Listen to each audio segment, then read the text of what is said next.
You're listening to Local Rapport. This is a podcast where you'll hear stories, roles, and experiences of people from Calhoun County, Texas, and the surrounding areas. At the core, Local Rapport is about people just like you. I hope to build relationships and appreciation for those that make up our community. I also believe that what they have to share has universal appeal, because our county may be small, but everyone's story is unique, and I'm confident that you'll be encouraged or invested in what it is they have to share. I'm your host, Sam Flores, and I'm excited to introduce to you this week's guest. Our guest today is employed at Memorial Medical Center as a full-time ER desk clerk. And on their free time, they enjoy painting, drawing, and they serve as a worship leader who helps out local churches in our community when able. And in today's episode, we briefly touch on conversations such as faith, depression, drugs, and other lifestyle practices our guest believes results from him trying to find his place in the world while working through loss and rejection. And for some listening, the conclusions expressed by our guests may not sit the same for all, but I trust that you guys will find his story encouraging all the same. Now, on to our guest, Chris Galindo. It's been a while. 2 weeks of rust, man. I know. I got to shake off 2 weeks of rust. I've got to shake off a month of uncertainty sleeping schedule. The last couple of days have been pretty crazy. Yeah. I've had to take like melatonin, like just to to sleep. Just to sleep. Well, because you work nights, right? Yeah, I worked nights this month. Geez, the whole month. The whole month. Wow. Are you when you get back on days? Like, is that your next shift day? I start tomorrow. Oh, geez. So it's been interesting trying to get back into a good routine of getting enough sleep, especially for this. Yeah. To prepare, because I'm like, I don't want to be falling asleep halfway through the shift tomorrow. Yeah. Like, you got that turnaround. Oh, you're bleeding. You got like something happening. Yeah, and then you're drooling on what you're recording. Yeah. No, you're good. Well done getting the rest you needed to be ready for this episode. Yeah, we'll get right to it, man. So currently you find yourself keeping busy. You do like so many different things, right? You kind of wear a lot of different hats, but what's currently your job? Well, I'm a full-time ER clerk here at Memorial Medical Center. Right. It's been interesting. Before I started off in the cafeteria, and the opportunity just so happened to be there to sort of move up. I wouldn't say move up because I feel like we're all on the same team, regardless of our degree. Sure. But it's been interesting. The stuff I've seen working this night shift has been way interesting than the day shift. It's completely, like they say, day and night for sure. Yeah. Now, is there like a certain time of night with what you see that you're used to seeing a spike of cases or people coming in? Like, is 2 o'clock the time people just rush in? Is 3 o'clock the time? Surprisingly, they come in like in the evening, like 7 to 8-ish. Okay. That I've worked it, and then for some reason everybody just decides to wake up like at 3 or 4 in the a.m. I'm like, I'd rather be asleep, but if you've got an issue, let's take care of that. Come on. We'll take care of you. So hopefully you see Chris, but at the same time, hopefully you may not see Chris. And there's other places you can see Chris that are not at Memorial, Medical Center. Thankfully, hopefully it's not a health related issue for them to run into. But there's other things you do, man. So what are some of these other things you keep busy around here? So when I'm not at work at the hospital, I lead praise and worship occasionally at different events. I've actually started doing that. It's always been a passion of mine. Didn't ever really see an opportunity to do so, but I think I brought it up in 2019 when I started stepping out a little bit more. So I do that occasionally, and I also paint. I haven't done that in a while, but painting, I draw. I've actually done a couple of paintings for a couple of friends, and actually some of them ended up in their schooling, like their prayer, I guess you would say, office, because they have like Thursday night prayer for the public. They just let whoever, regardless if they go to church. So like your pieces have made it to the walls of those places people gather. And it's cool because God can use anything, and it's really neat that they're just like, I just gave it to them to have at their house, and they're like, no, we put that in the prayer room. I'm like, what? And like in the main room. You're like supposed to be like in your hallway, but yeah. But it's cool. So I do that. I occasionally help out where there's a need. You know, like we always say, like, you see a need, fill a need. See a need, fill a need. Yeah. So you'll see me at somebody's church helping out somewhere. They're always like, well, where do you go to church at? I was like, well, I go to Parkway, but occasionally I'm at this church or I'm at this church. And even when I was going to 6 Mile for a good minute, like I was always somewhere helping out. Well, it seems like you're pretty connected with some people in the community. So it's like a word kind of comes to you. Hey, so did you know this is coming up? You know, do you have possibly a hand in it? And if you don't, would you want to have a hand in it? Yeah. And then it just kind of unfolds into an event you're involved in. Yeah. So maybe let's backtrack a little bit. So, you know, you find yourself kind of like a jack of different trades here. Yeah. You do find yourself in quite a few religious scenes in our community. But, I mean, just so we can know a little bit more about you, I mean, kind of like taking it back, I mean, you are from the area, right? Yeah. So born and raised.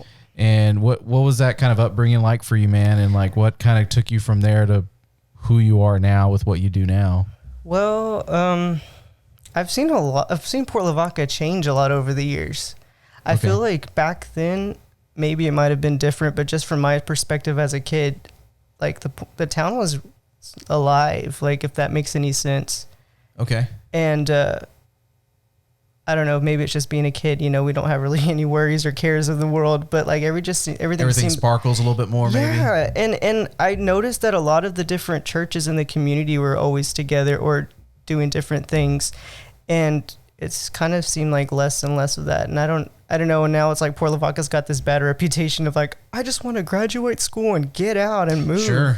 Yeah. And I don't know if it's just from giving my life to Christ in general, but I can see the beauty in like what he can do in this community. And I see it in little areas of like what God's like putting his fingerprint on it. And I'm like, man, that's something to be excited about. And especially for the kids in this community, I feel bad because they get so caught up in so many different things that they think is going to give them like a fulfillment in their heart. But I guess it's kind of like from being there at one point, it's like, no, there's so much more for you. Like, why do he's like, don't see yourself in this kind of particular way because you've got so much potential that you can offer. Even if you don't ever leave this town, like you've got so much potential.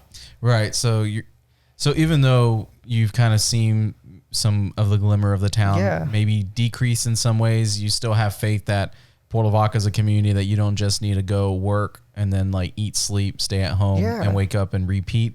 You still see that there's kind of like still a life that can be like worth lived and thrived in a community like this, even if it's a little bit smaller, maybe. These dry bones can live. These dry bones, the Port Lavaca dry bones can live. I do hear that from a few. You know, I could say the same about where I grew up. You know, it kind of felt like things shifted and things changed. Yeah. You know, the 90s did seem to be like a different time. And then I'm sure the people listening who are from maybe the 80s, 70s, 60s, you know, would say, hey, you know, even from then to the 90s, things had changed. So obviously some things are always going to be a little bit for the worse or even for the better. But I'm just kind of curious to know, you said it was alive. You said you saw some churches working together. Were there some other things you saw in the town that kind of gave you this feeling that this place is alive? I think just the awe and wonder and joy of being alive. And I think that as we kind of get older, I feel like there's just been a culture of mindset of you know, you get up, you graduate, you go to school, and then you come back or go, you know, and just work for the rest of your life. But I've kind of just had a reset button set on my life since I've kind of given my life to Christ. It's like there's so much joy now. Like it's not so much of a burden to live. Okay. Like I have like a purpose now, and I think that that's just always been my heart and my goal for other people is like you're not stuck where you're at. Like almost like Madi was saying, like, you know, you water. Oh yeah. You grow. Yeah. Bloom where you're planted. Bloom where you're planted. Yeah.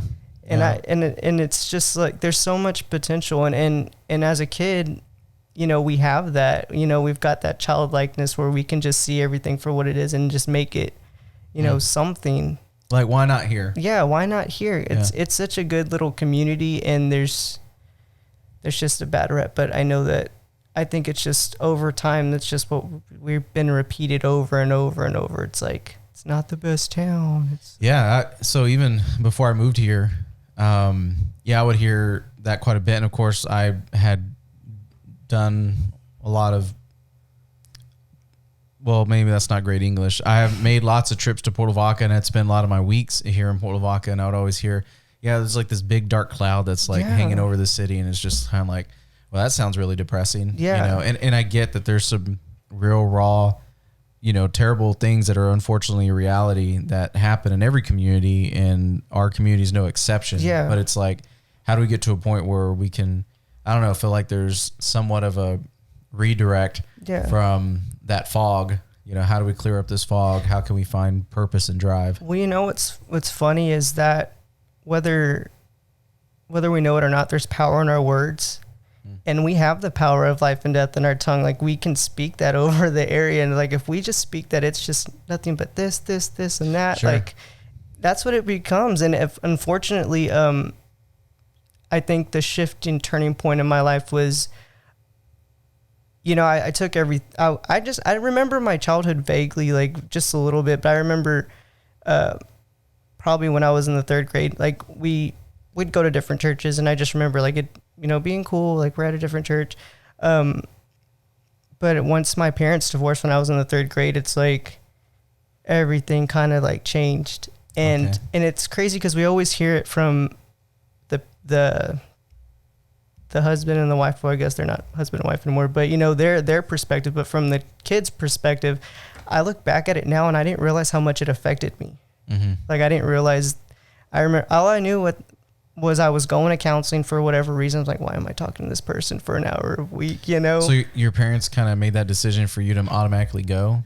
Yeah. Okay. Because they saw me acting out, and I didn't realize how I was. I didn't realize I was acting out, and then I was on antidepressants as a kid. Like, I remember that, and everything around me, like you said, when there's like, there's power in words, and over time, it's like there would be certain things that were said to me, like, oh, because he doesn't do it like this, like he's got to be like gay, or like he's not doing sports or stuff, like just I don't know, just words. Like, we're getting fed, like whether or not we realize it, like it's either from a positive perspective or a negative perspective, and it's either we're speaking blessings or curses over people. And in that, and you felt, if I'm understanding right, that you were the target of quite a number of curses. Yeah, like just instead of speaking life, I was always like spoken like a different. I think that's kind of like the resentment in my heart over time as a kid. I remember that a lot more than the joyous parts of my life. But just being so bitter and angry because I didn't really have any direction in life. I didn't have like I'm not saying my parents were bad. It's just, they were doing. No, but they were a part of a significant moment in your life that did set this kind of course of events to follow, of whether it wasn't on purpose, but it did affect your feelings. It affected likely decisions. It affected, probably your, like you said, your worldview. You lost some of that luster of joy.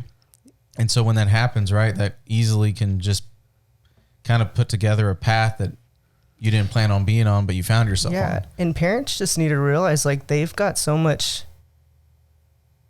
They can make or break a kid. Like, they've got so much. I wouldn't say power, but kids are always looking for some kind of validation, and I think parents should realize like how much they have like over their kids. Like, I wish, like, and I think that's where, without, because I kind of like, well, what were they thinking? How were they living? Like, and now I'm at that age, because they're probably like my age or a little bit younger when they had me and my two sisters. Like, I see it in my friends that are married. I'm like, man, like, it must have been tough. And now that you're to divorce, like, at a young age, like, it's how hard. do you function? And it's just like, I love my mom and I love my dad, but in that crucial age where it's like I'm starting to be a teenager, it's like, I need to know who I am. I don't know who I am. Like, someone tell me who I am. And, right. you know, like I said, not saying that they were bad parents. It's just, that's not the takeaway for sure. Yeah, you know, for sure. It's like when I talk about my parents and I share the pros and cons, like there's some beautiful things that I know I'm a byproduct of because of their direction. Yeah. And then there's some things that I, to this day, and for many, you know, years to follow, I'm still potentially having to unwire to redirect in healthier ways because of just some things that you just, we're sponges growing up, and things stick to us, and it's hard to shake it. And it does become, by default, we conform to those things because it takes a very active approach to not be those things by default. For sure. So, you know, going back to you, I wanted to just ask you, so then, like you're saying, you're getting older, you find yourself in high school. So what was Chris like during high school? Well, I think let me go back a little bit. Sure, it not was to like, rush you. because, and it's crazy because we always think that, like, computers have always been there. It's like, nah, like, we're that generation that, like, we saw it happen right before our eyes. Like, I still remember being of age where I climbed in trees, you know, rode bikes, would walk all the streets, you know, like that was my daily driver. My feet would take me from A to B, and it was a pretty safe relative experience. And then next thing you know, there was just technology just boomed. And then we found ourselves being introduced to the internet, being introduced to computers in homes. And so definitely a change in dynamic. Yeah. Cause when, I think it was in the 5th grade is when, like, we started getting, I remember at least us, we had computers in our home. And then so, like I said, my parents were kind of just, they're separated. So I'm looking for any type of truth or anything, like, just someone tell me, like, I don't even. And Google became a thing, right? Yeah, Google. So it's like, all right, either Yahoo or Google. Like, who's going to help me? And it's funny because, and it's so true. I saw this post. It said that, like, you know, back when the internet was sold in a box, you know, everybody got the AOL CDs. I remember that. So I'd pop in an AOL CD and have internet, and it's just like, where are we getting this bill from? Well, because it says so many minutes are free, and then, they run out quick. Yeah. You know, they're trials. They act as intended. Yeah, no, that's funny. You're taking me back. And then the computer would basically have a seizure, and then you're online. So that's what happened. You were using the free trials, and then you ended up getting a bill. Yeah. So, but yeah, I remember that age. Like I said, I was going to counseling on antidepressants. I could have just anywhere I could escape. Went to my friends, got introduced to pornography, and that's like one of the things that kind of stuck over the years. So it was actually your friends that introduced you?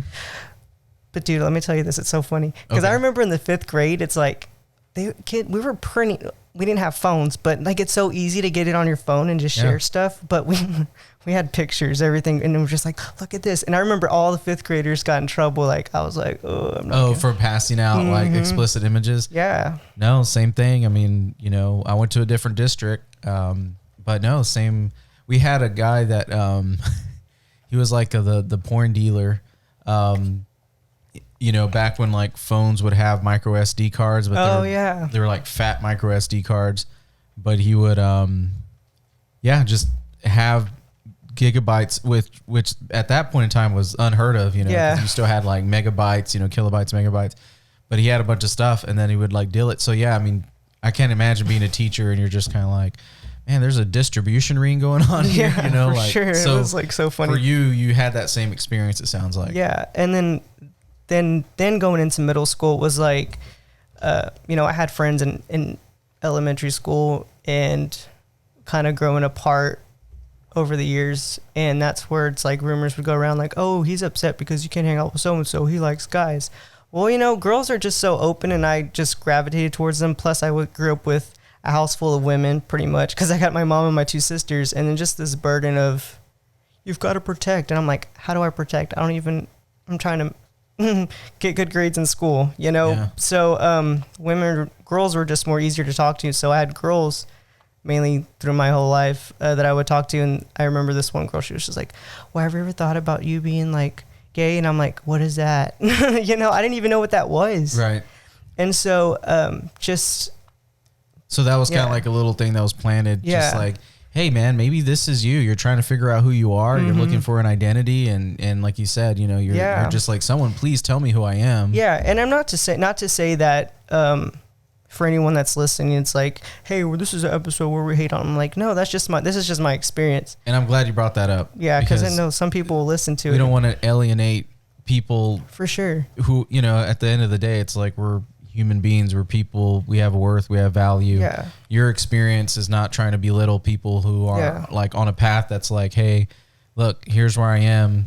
They're not here to make themselves feel less than. Yeah. And not only that, like, it was just, there were some things that happened in my childhood that kind of possibly maybe have added to my later choosing that as a lifestyle or preference.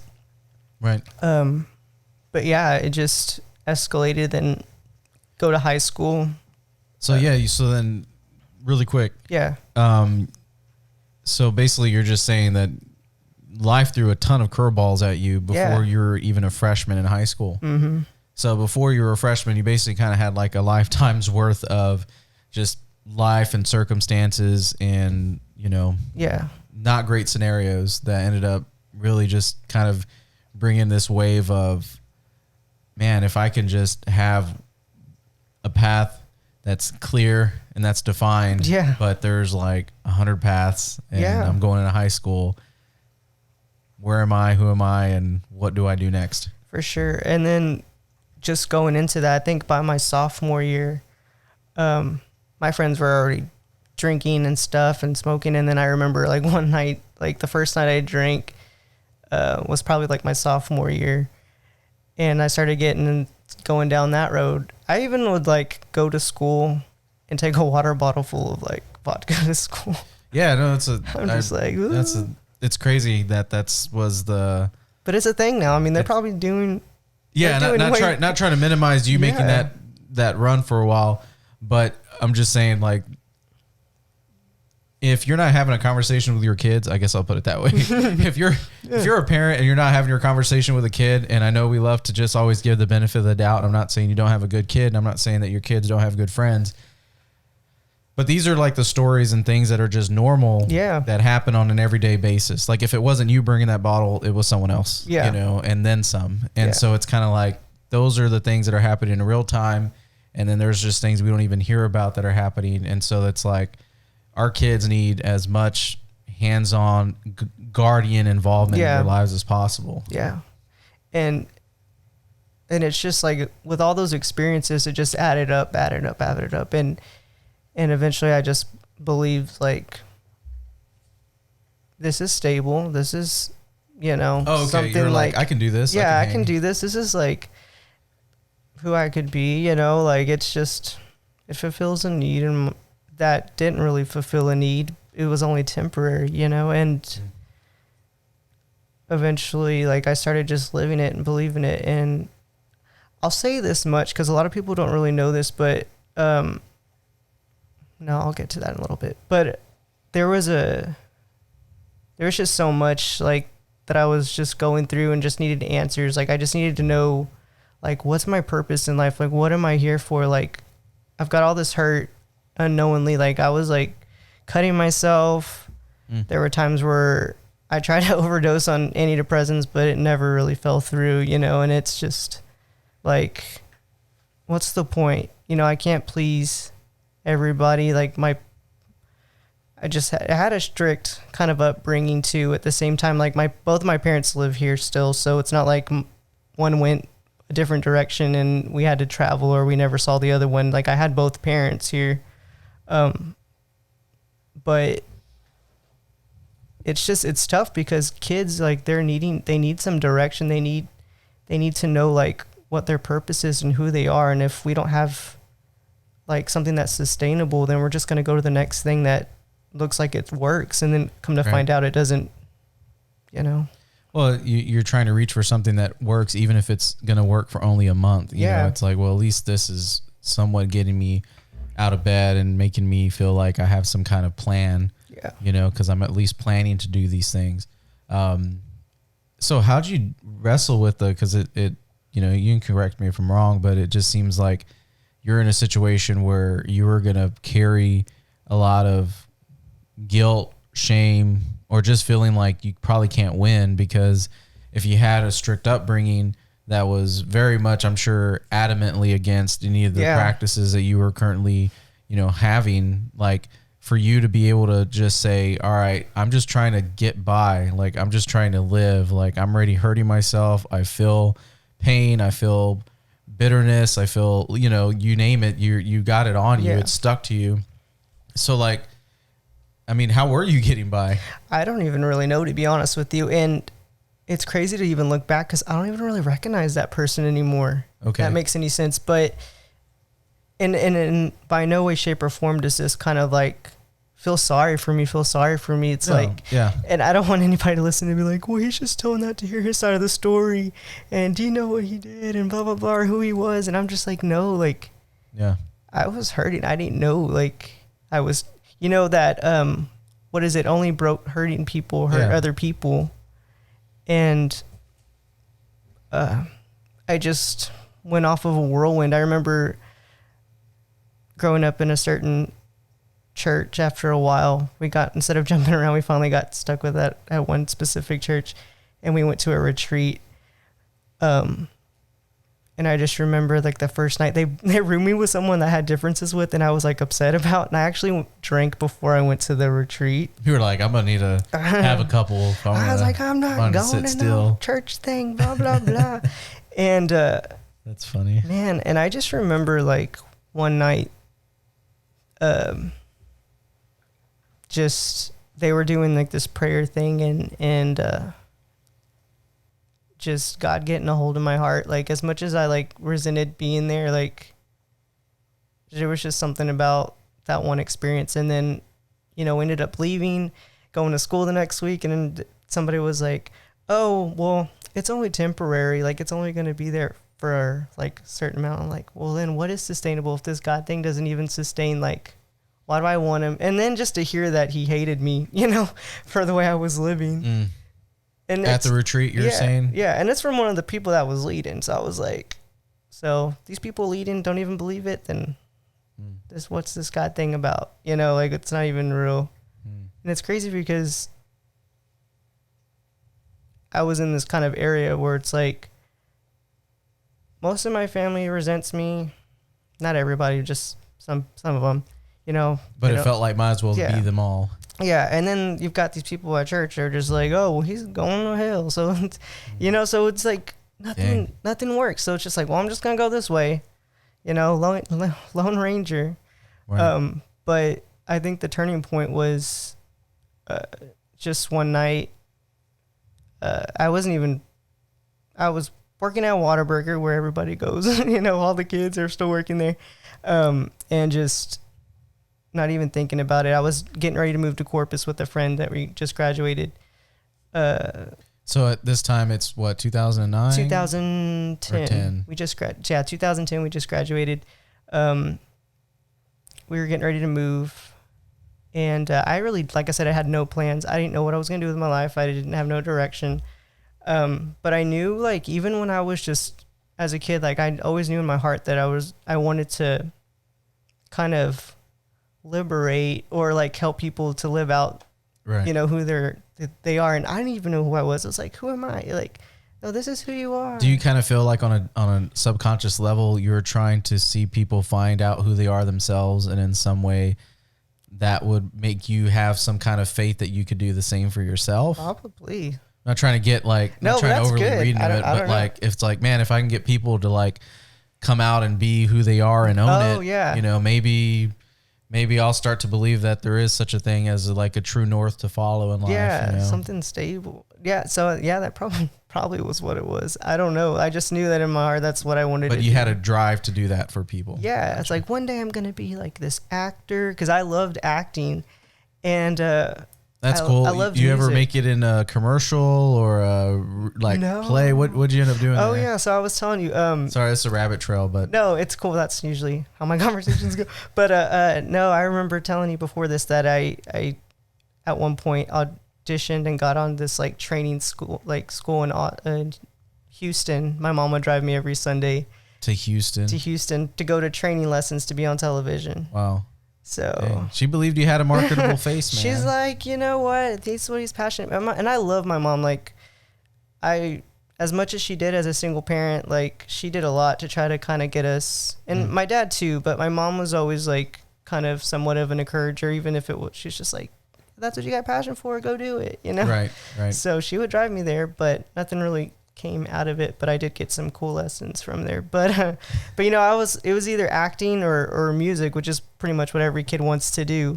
But I'm like, if I only have a platform and something, I could just reach so many people and tell them, you know, be who you are and don't let nobody tell you that you can or can't. So you wanted to ascend to a platform to communicate that message. Yeah. So then graduated, getting ready to move, getting ready to move to Corpus. I remember just going to bed one night and I had this dream, and it was like looking at the sun. That's the best way I can describe it. Looking at the sun at like 1 or 2 o'clock in the afternoon, where it's like it's brightest. And I'm just like, what kind of a dream is this? You know, who has a dream about this? So then I could see like a figure in the dream, and there was this voice, and it said, never will I leave you, never will I forsake you, for I've loved you with an everlasting love. And I'm just like, but when I say it because it was the Lord, but everything in me like shook, like everything was alive and like vibrant. And I'm like, what is this dream? I wake up from the dream crying. I'm like, what is this? What was that? And just not thinking anything of it. I moved to Corpus, live with my friend. And at the time I started getting into stuff like, I don't know if a lot of people know about this. I delete all the pictures. I wish I would have saved them. Would have been funny to laugh at. But I started getting into drag queens and stuff. Yeah. And so I was doing that. And I think at some point, I saw you share one on Facebook or something like that. Yeah. And it seemed like it took time to do. Like, you didn't just throw some eyeliner and call it a day. Like, it looked like you put in some work. Yeah. And the only time I would do that was when we went out and drank and partied with my friends. But still looking for some direction, like still needing, like, what do I need to do? I had this thought in my head, and I don't think I've told too many people. It's probably the first time I mentioned this, but even to this one point of extent of even thinking maybe I should just transition to like a female. I'm like, but something in me was like, no, like it wouldn't seem right. And I would start getting thoughts of like, well, maybe one day I'll get married and have a wife or something. And I'm just like, there was just like this wrestle back and forth.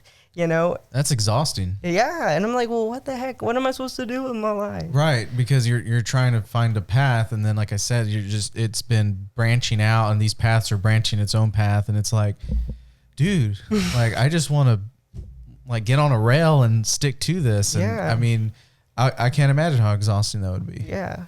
And especially, and all this was before I was 21.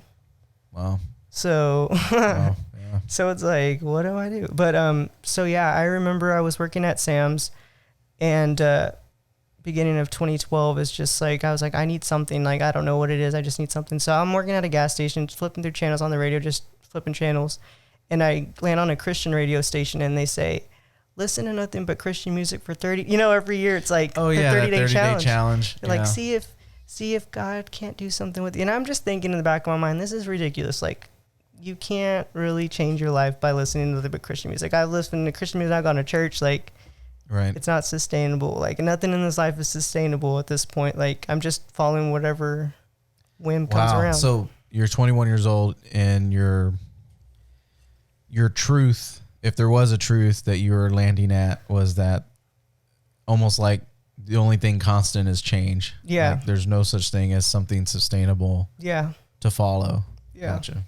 And so went on a whim, and just like every now and then I would listen back to secular music. But I remember the most intimate moments were there in a gas station, in a cubby, with just listening to a song. And I'm like, what the heck? Do these people like read my journal? Like, how do they know it? It was like, it would just speak to you in a sense. Like, and I would just like feel like his love, like his kindness leads us to repentance. And it's not, even though I didn't know like what direction I was still going in, like, just to know that there was some type of like, you were feeling some type of love. Mm-hmm.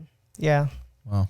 And I remember this girl came on to me she didn't come on to me. I was like, wow, that was a 180. Yeah. This girl came and she was selling like bread or banana bread. And she just came up to me and she's like, there's so much power in testimonies. And I'm just so thankful for you doing this podcast, because it's like these stories are going to change people's lives.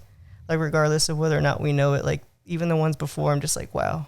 Thanks, Chris. But yeah, this girl came up to me while I was working there at the gas station, and she was like, do you want to buy some bread? I was like, I don't have any cash on me. She goes, oh, it's okay. She goes, let me tell you about Jesus. And this is when I was already kind of like feeling it, like through the music. Wow. And so that kind of created a window where you were willing to even give her an ear, because up to that point, you probably just been like, okay, yeah, whatever. Let's wrap it up. Give me the cliff notes. Yeah, she told me, she goes, before I met Jesus, she goes, I was a lesbian. I was assaulted when I was a kid. Goodness. Yeah. And she's like, and now I gave my life to Jesus. I'm married and I have kids. And she says, I just want to let you know Jesus loves you. And I'm like, I know. Cause I'm feeling it. Yeah. But I didn't know, at the same time I knew his love. She's like, he just loves you. And I'm like, okay. I was like, thanks, and it was cool. And I still remember her till this day. I don't know her. I remember her name, but just that one moment she took. That one moment. And I met this one guy who was pretty cool. He had like a big old cross on his truck. And he's like, I love that song, that God's Not Dead. He's like a lion. I was like, yeah, man, And did that song come out that long ago? Yeah, it was like a long time ago. What in the world? Yeah, like what was that? 2012. Yeah. Wow. It's been a good minute. I'll think about that one later. Yeah. Jeez. So fast forward, because it's kind of a journey, but didn't really give my life to Christ right away. Somehow got a hold of. I know a lot of people don't like Joel Osteen, but I'll give him the credit of God using him in my life. But it kind of just let a hunger in my heart. It's easy to people that we see in the public eye. It's real easy to throw darts. I mean, if it's not him, they'll throw darts at someone else. Yeah. So I looked him up and I was like, this guy seems promising. He talks about God. It's like almost like what I'm feeling. Mm-hmm. And I found a church in Victoria that was kind of like a branch off of his ministry. And I remember going there, and I remember telling my dad, because I just moved back from Corpus. It was about like a year. It's all happened within a year. I told him, I was like, I know we go to church here, but I feel like I want to go to a different church. He's like, why do you want to do that? And I'm just like, I don't know. I just feel like I want to see what else is out there. Because God had already been kind of working in my life in some way, shape, or form. Were you living in Victoria, or you were here, but you were just driving all the way to Victoria every time? No, I was living here, and I drove to Victoria. Wow. I went one Sunday, just made the decision I'm going to go, and I went. And it just so happened they had a speaker there, and he was just telling his testimony, like, of everything. And I remember sitting in the crowd, didn't know anybody at all, but God had already just been stirring something in me, and I just remember going from the middle of the build, like I guess where the seats were at, to finding myself at the front of the stage, giving my life to Jesus. Like, wow, yeah. And it's just like it was a lot that happened that led up to that, but even till this day, it's still like an undoing of unlearning stuff that was kind of unconsciously kind of spoken over. Like I said, going back to like the words and like our upbringing, and having to unlearn a lot of things to receive what is true and what is stable, like to know that and then come to find out, going back to that dream, I know it's true because later I find out it's actual scripture. I'm like, dude, so that was God? Like, that wasn't just some crazy wacky dream that I had, like him just speaking and just having like this experience, So, but yeah, come to find out that scripture, and like that he does speak to us in so many different ways. And it's like kind of going back to what we said earlier, trying to find something that was stable.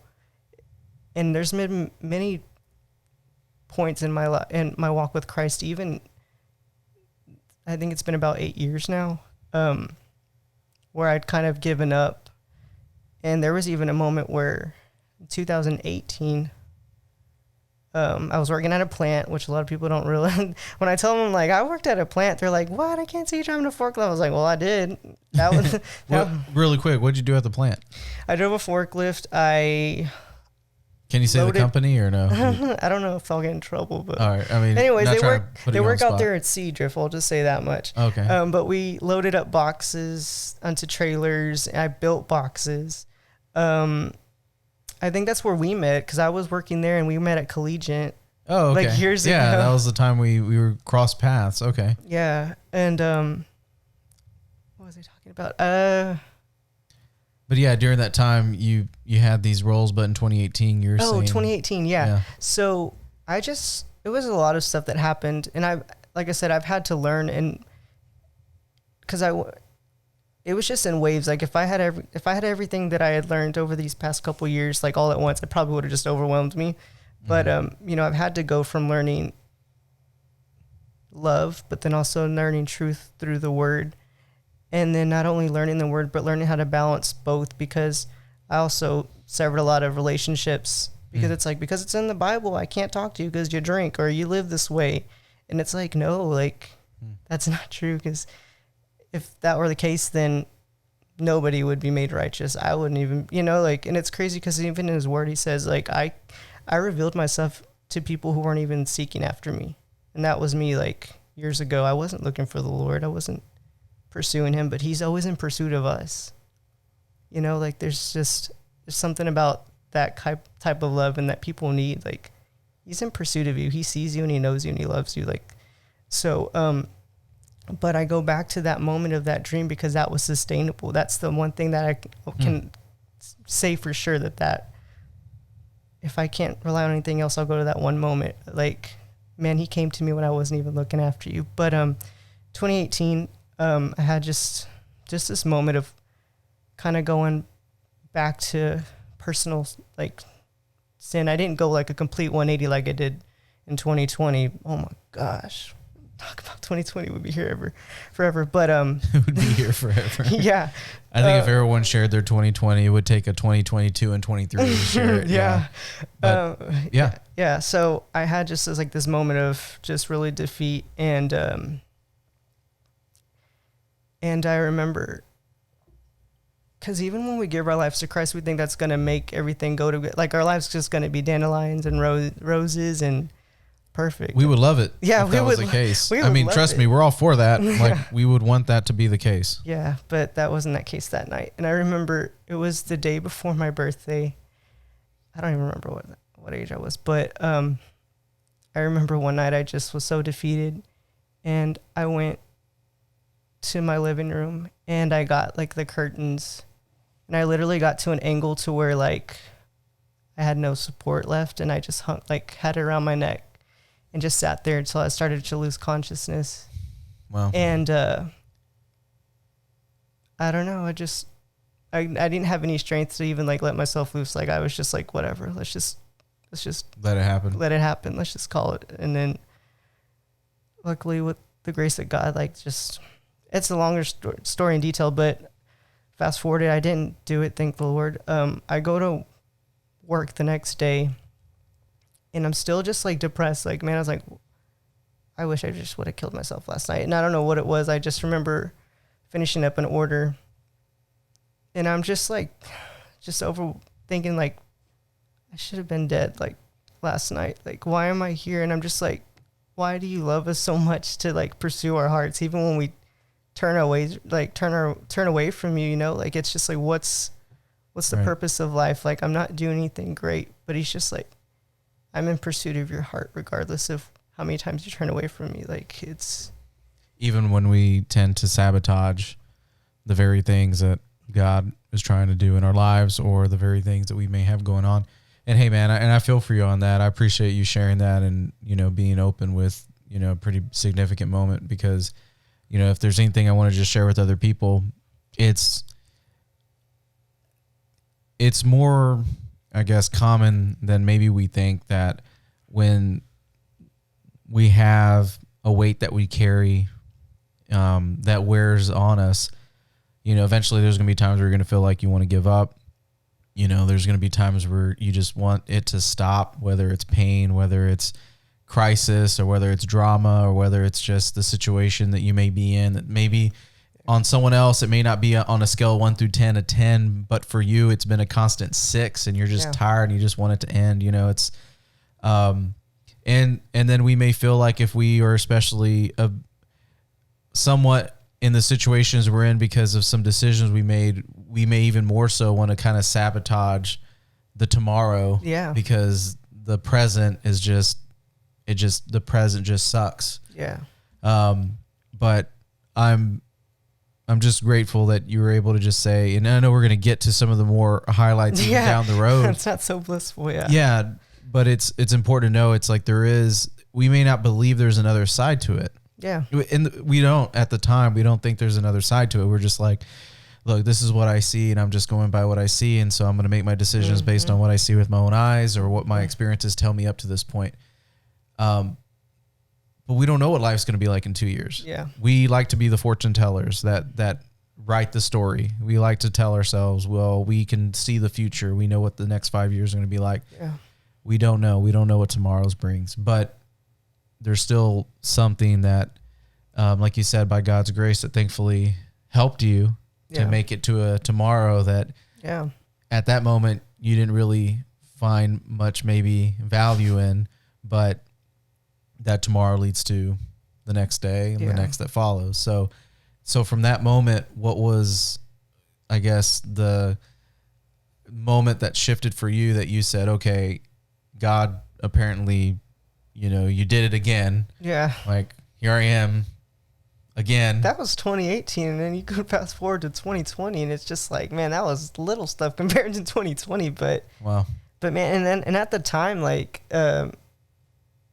I was doing quite a bit. I was just seeking the Lord. I didn't really have no direction, but just to be where He planted me. And I was fortunately did youth ministry for a couple years, and that was really great. I loved it, every moment of it. I had a passion, like I said, for acting, and eventually helped direct a drama team. We were doing that for a good minute. There you go. So you're able to flex those skills in some kind of cool way. Yeah. Yeah, that was really cool because we got to a point where it wasn't just at our church, but we got asked to be to minister at different events. We even traveled all the way to Kingsville at one point where we felt like we were celebrities. It's like, you guys, they brought us in. Yeah. We're the crew. It's like, they want us. So make sure y'all have your schedules free because I ain't going to be wrapping y'all around. Like, man, you should have seen Carly and I. Like, we were trying to wrap all these kids and like, don't make any plans. We got an event coming up. And it was just really cool to kind of, even still till this day, there's some people that are like, man, when y'all did that one skit that one time, it really ministered to us. And I remember the last one that we did was at a event at the Seagreens Apartments.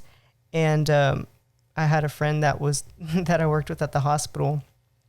And it was really neat to, one day she was just like, hey, I saw this post on Facebook and it reminded me of y'all's a little thing. And it was just like, that's so cool.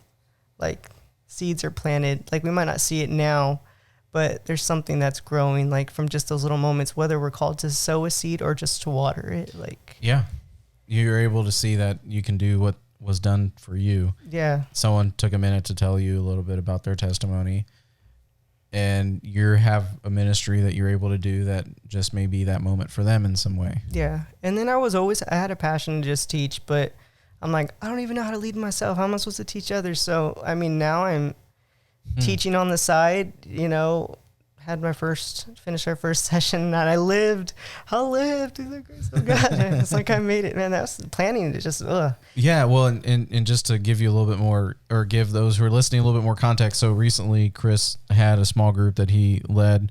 It was like a home small group, and then they had to get creative. So you had to figure out through the use of technology, you used an app, I think it was called the Band app, where you were able to go through the content and have people tune in while you also had the home study. So it was like a hybrid of people at your house, right? And you also went to like 3 different locations. Like, that's how crazy it was. Wow. Like, I need a stable place because we're just jumping from house to house. Yeah, I remember you were looking, But it was cool because the last night we actually had more people in person than we did that signed up that were watching it live. And I was like, what? That's awesome. So it's really neat. And then just to have a passion for what, like I said, music. Like I've always just had a passion for music. And like I said, I wanted to either be an actor or a singer and have a platform. But, and then just him using music itself to kind of reach me.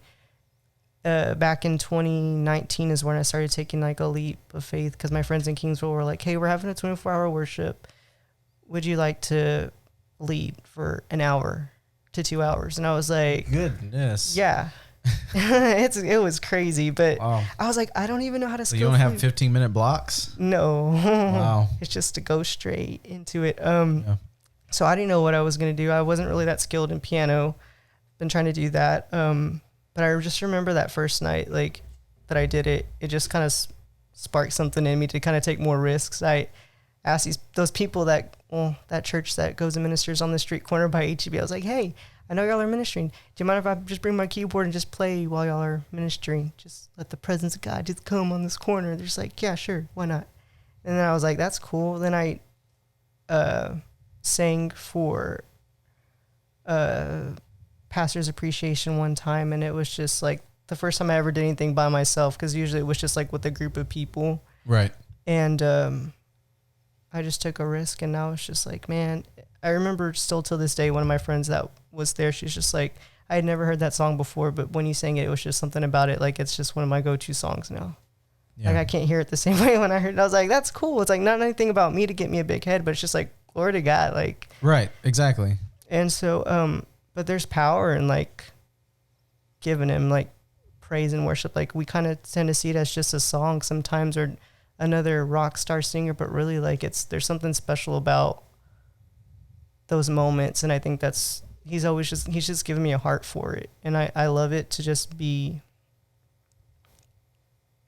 that moment where we can just set everything else aside and just be at oneness with him. Like, give him that space and that attention, like to know that when we just like give him a glance of our eye, it ravishes his heart. Like, he's ravished when we just give him just a moment of our glance of our eyes. Like, and then not only that, but just that the throne of heaven is enthroned upon our praises. Like, when we sing to him, it's not just a song. It's like some people can be like, like we're standing there just mute, like it's nothing. But I'm like, no, there's power in what you're doing. Like, right. Man, I swear you're one of the like biggest success stories of KSBJ's 30-day music challenges that I've ever heard. Yeah. Because I remember tuning in and like, all right, start the year off or whatever time of the year you start cranking out the nonstop 30-day challenge. Well, for me, I'm just thinking about that and how that's played a huge role and how you've had that artistic and creativity in you, and it was something like that was able to speak life in you. And so here you are in our community that again, it goes back to kind of like what we were sharing at the top of our talk here, is that you were like, hey, unfortunately this community may have a bad rap for different reasons, but I'm somebody that has experienced like some highs and then some lows that feel like they're probably from the depths of hell. And here I am now, still alive by the grace of God. And through your servant, I guess, approach to how you want to serve the Lord, you're trying to speak life into people through that music and creativity you have now. And there's so much that can happen. Like, even if it's not just a song, but just to invite him in. Like, there's so much healing that's been done in my heart in just moments where I just be at home by myself with just a worship song and just like have something on repeat, even like a song that's like 30 minutes long. Like, some people can get tired with just a 3-minute song, but I love it when we can just go in it for like hours sometimes and just soak in his presence, and not even just to bring anything to him. Like, I have all this stuff going on in my life, but no, just let me just come just to hear what you're saying, because he's speaking to us. Like, he's speaking to even people, like I said, who aren't even seeking after him. He's like, I've called you for such a time as this. I love you. Like, to know something that's sustainable as his presence. Like, he doesn't change. There's something different about him. He does a new thing, but he never changes. Like, his love for us never changes. Right. And that was like years ago, before even any of us were formed. Like, he said, I knew you before the world was even created. I formed you and I knew you. I set you apart. like, that's true. And I'm like, man, if that's true, then I do have something to offer. And if I'm here today by the grace of God, like, even if it's just a moment like this to share my experience, like. Right.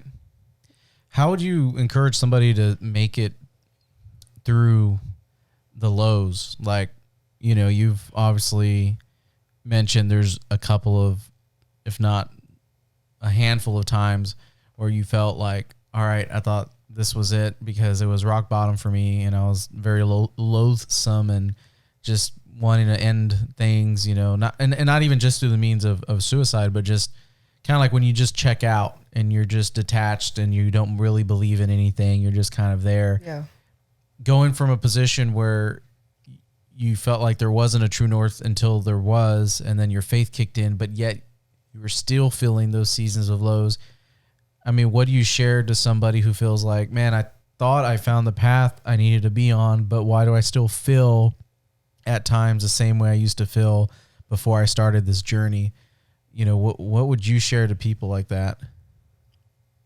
I think just going from recently, 2020 was the need for, like I mentioned the last time I was here, was just the need for community, like those few select people that, you know, are gonna, they'll hear you, but they won't call you for what you've done, but who you are, like, in the truth. And it took me like a majority of the year before I even stepped back into church last year. Like, I completely isolated myself, went back to drinking, went back to pornography, and giving myself too much information, but just giving myself just however, like, I'm like, I don't care anymore. Yeah.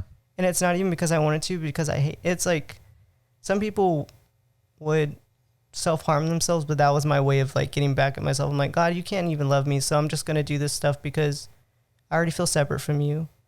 So why not just give in and... Might as well seal the deal. Yeah, seal the deal. The best way I can. Yeah. Which is, let me continue to do the things that I know can alienate me from at least maybe feeling that I'm, I don't know, worthy or available for the presence of God or available for a relationship with him. Because, like, again, like we talked about earlier, it's that self-sabotage we can be really good at. Yeah. And in my own ways, I've been there before too, where I was just like, you know, I see it with my relationship with my parents. Like, I was the kind of kid, you know, it's going to sound super cringy, but, you know, with some of the dysfunction I had with my parents, with them being awesome in areas in my life that are going to forever be the foundation for myself continually and my family that I'm raising. But, like, there was times where things got ugly, and I remember being like, all right, you want to ground me? What do you want to ground me from? You want to ground me from my TV?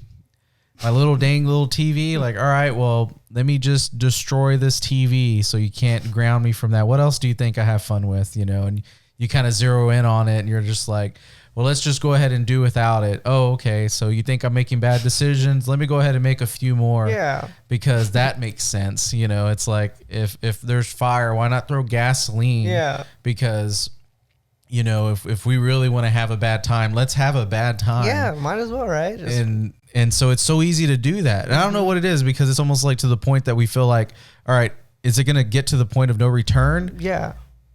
But yet we do it, and somehow by God's grace, or somehow, you know, I know some people, they may not identify at this moment, you know, as seeing God as their true north and that kind of thing. But, like, at some point though, people may have had experience where they thought, I got to the point of no return as far as making just, you know, lifestyle decisions that are bringing self-harm to myself and the relationships of those around me.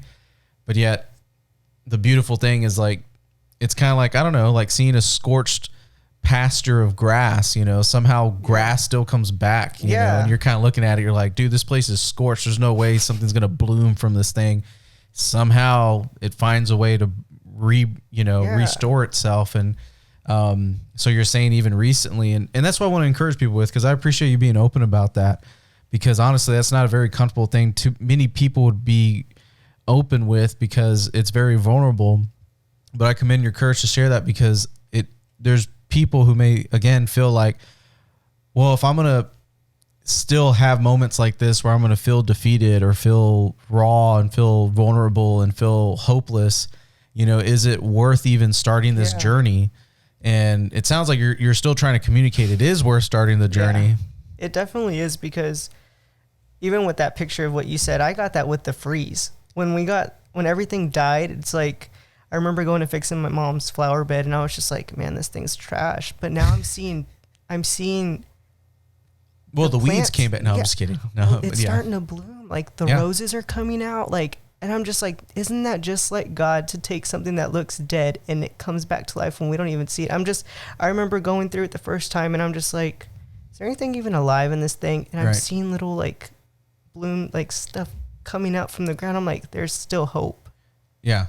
And but it's just finding those few select people that'll speak truth into your life. And it took me going to church 2 hours away every Sunday to kind of get around people that I knew were going to just love me and teach and have taught me. Most of my growth has been there with those few select people, because it's like I've had people that I've entrusted myself to, and that kind of played a part in last year of not even wanting to go to church, because it's like, I've been coming to you for years, and now you're hurting me. Like, why are you hurting me? Why are you calling out these things that aren't even true? Like, if God, and that's the great thing about, I mean, for people that don't even know the Lord, it's like, if you only knew his nature, if you only knew that. I was just reading the other day, and it says, it's like, if you weren't a forgiving God, who would stand in your presence? Like, no one would be able to stand by no means. And that's just the beauty of him. Like, we see this fire and brimstone, Lord, but he, like, that love is sustainable.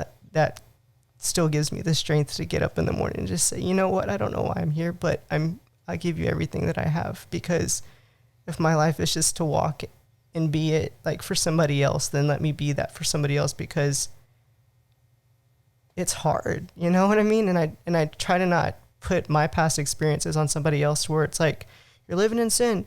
Like, no, like, I see you're hurting. Let's get this taken care of, and let me pray with you. How can I help? Like, what is... Yeah. You're wanting to listen and see where people are at. So there's a better opportunity to maybe do what can bring some help and not harm in their life. Yeah. 'Cause I mean, I've had it on both ends, from relatives and from friends that aren't following the Lord per se, but I still keep in contact with them. I don't completely shun them. And then people from within the church, it's like, go back to what's true, like, who is God and what's his nature. And I love that 2 Corinthians, it says that we go through all these things so that we're able to comfort others. Like, sometimes it might seem like a burden, when we're going through it. Actually, recently read that. Yeah. Actually, yesterday, right at the beginning. Yep. It just shares that, we go through these things, but it's through these things we find ourselves able to comfort others. And, so it's funny you bring that up. I was like, oh yeah, it's like the first chapter. It goes right into it. Because Paul, he comes in very encouraging this time. Mm-hmm. Yeah. The first last time it was a scathing, Yeah. But yeah, in the second letter of 2 Corinthians, you find Paul coming in pretty loving and encouraging. And the comfort in that is that the things that you experience in life, as insufferable and as hard as some of those things may be, some of the good in that is that you become more sensitive or empathetic to how you can lift other people up. Yeah. In that love and that hope. And so, I just want to say, Chris, like, I 100% believe, I know you're saying that question may come up, like, why am I here? And I feel like that's something people can still ask themselves in their 50s and 60s and 70s. So, it's sometimes that answer is not always delivered to us in a nice bow, sure. But man, it's something that I can say confidently, though. I'm very grateful that you've given that opportunity to just make it to the next phase in your life, whether, like, again, now you're working at Memorial Medical Center, you're helping doing these events, and you're doing some things when worship and on the creative element, you're delivering on some of these things. But, your purpose, right, is threaded into these things that kind of show people who you are, but also shows people where you're going, I guess is what I'm trying to say. And so where you're going, it's like that journey may be rocky, but thankfully you're allowing there to be opportunity to make this path, maybe I'm making it more complicated than I need to make it. I think at the end of the day, what I'm trying to say is, you can't make it to your destination if you don't take the steps to get there, right? Yeah. And so for you, you're taking those steps. And so it's like you're striving for that, like, all right, God, I want to make this worth it, even though there's been times where I've tried to stop walking entirely or, or try to go the other way to distance myself from this path that you've had me on. But here you are today, being obedient and still taking them. Yeah. And it's 100% worth it for you to do that. Yeah. So I'm grateful that you shared this much of your story, man. I'm hopefully not cutting anything off, but I did want to leave some time for you to just share maybe some other things that you're involved in today that's kind of had your attention, or just some things that you're just like wanting to make sure that we put in a plug in for so people can be in the know of. Like what else you got going on, man? I just got back. This is before I knew there was anything going on in the area. Corpus, we're going to another worship night. One at Rick Pino, he's a worship leader. Actually, Carly. And what's the date for that? That is, the May 14th. It's on a Friday in Corpus. May 14th, Friday. So this episode will be out probably before in a couple of days. So yeah. it'll people get some notice. And it's really cool because I've learned so much since worship's one of the areas that I feel like I'm somewhat called to go in. He's one of the main people that I've learned so much from, like his just the theology of why we worship and just the freedom that he allows us to walk in, because it's so different. It's like he says, you can't color with just black and white crayons. Like you've got to use the whole box. There's so many different ways that we can do it. And but yeah, he's having like a worship night again in Corpus. I just went a couple weeks ago in Houston and just had time for myself and not have to babysit pretty much. Yeah, you kind of had some new time. Get out there. And it's just really great because not to have it on a specific person that's leading, but just he's like, God's here. He's enthroning our praises. Like there's breakthrough when we get together. Like Paul and Silas, like they were in prison. Yeah, they were. and instead of like whining and complaining, like when they worshiped together, like their chains fell off, the doors were open, and it wasn't just their cell, but it was like the cells of all the other prisoners. And so like there's so much that can change when we, like I said, worship is just it's bigger than a song. And so you got that event upcoming, and so from that event that's going to be around the corner, I mean, I know you're trying to invite people to go, so it's pretty much whoever would be interested. I can also drop a link in the description, so like people can easily find you on there. What are some other places that people can kind of find, what you do, your work, or just your social media presence? Well, you just look me up, Christopher Galindo. I've got Facebook. I've got a little link to my Instagram. I haven't really been active on there. I've got Snapchat. I don't know. I just always post mainly stuff about my mom's dog because I'm always with him. Oh, really? And so, yeah, you can see a lot about Koi. He's a little weenie dog with a blue eye and a brown eye. He's a character, man. So you keep him pretty famous on there. Yeah. It's going to be him that's going to have the media career. Yeah. We had entourage. I have a Facebook page. I mean, not a Facebook page, a YouTube page. I just kind of use it now for personal use, but I have all of our old drama team skits on there. Yeah. What's the name of that YouTube page? Well, you can either find that it's just Christopher Galindo or 6 Mile. It was 6 Miles from Heaven Ministries in Port Lavaca. You can find them on YouTube. I mean, on Facebook as well too. I think there's a Facebook page and a YouTube channel for that. Okay, yeah, it's cool. The same videos, but it's just a lot of our older stuff. And sometimes I'm not even kidding. Like, there's one in particular.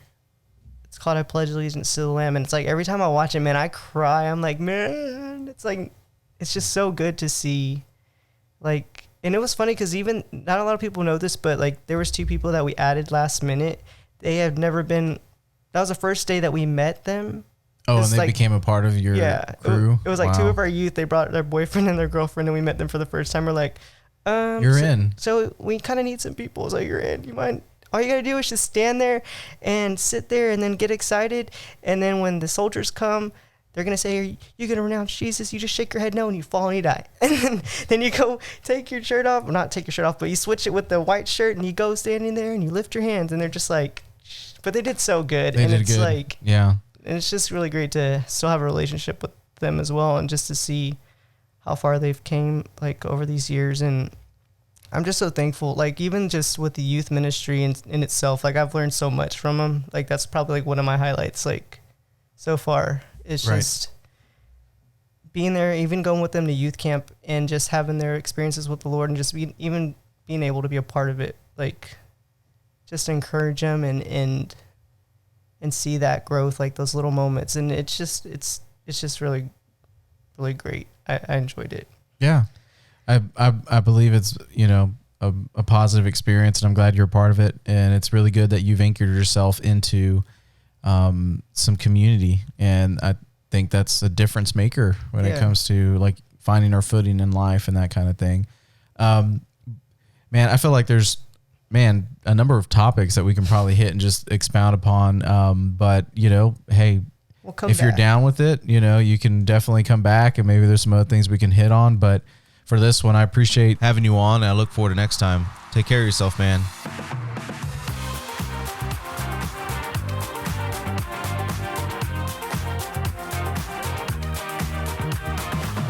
Hey, you've made it to the end. I am so grateful that you took time to listen to this episode. If you've enjoyed it, please feel free to share. This show is available on so many different platforms such as YouTube, Google, Apple, and Spotify. And if you've been a fan of this podcast, I would greatly appreciate your thoughts and review on Apple Podcast. Thank you so much for your support. I can't wait till next time, and I hope you guys have an awesome week.